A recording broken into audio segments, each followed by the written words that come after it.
అసమర్థుడు. ఒక ఊళ్ళో ఒక పెద్ద మనిషి ఉన్నాడు. అతడొకనాడు వీధిలో వెళుతూ ఉంటే ఎదురుగా మత్తగజం ఒకటి వస్తూ ఉన్నది. ఏనుగు నన్నేం చేస్తుందిలేమ్మని దానికి ఎదురు వెళ్ళాడు. మావటివాడి పోట్లతో అది అసలే రౌద్రంగా ఉన్నది.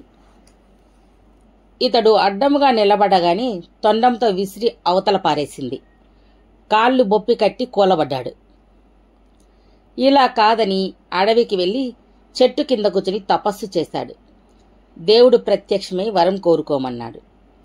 తనకు ఏనుగు అంటే మహా కోపంగా ఉందని, అందుచేత ఆ ఏనుగునెక్కి స్వారీ చేయాలని వరం కోరాడు.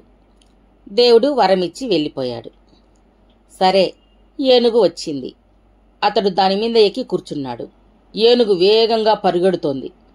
అది తనను పడదోస్తుందని భయపడ్డాడు.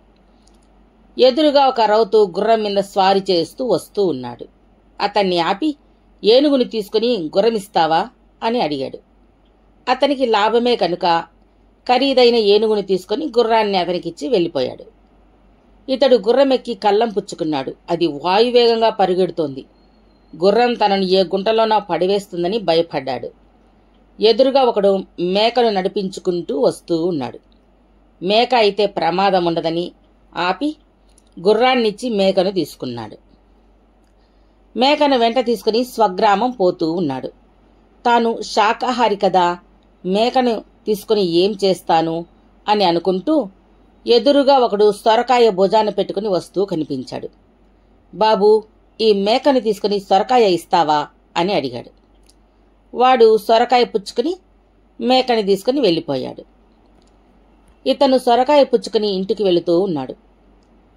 నెలల తరబడి జుట్టు గడ్డము పెంచుకుని ఉన్నాడు. అయ్యో, ఇంటికి పోతే నన్ను గుర్తుపట్టరేమో అని ఎదురుగా మంగళ షాపుకు వెళ్ళాడు. మంగళ షాపు అతను డబ్బులు అడగగా అతని వద్ద లేదు. సొరకాయ ఇచ్చి జుట్టు కొరిగించుకుని ఇంటికి వెళ్ళాడు. అసమర్థునికి అవకాశాలు వచ్చినా వినియోగించుకోలేడు.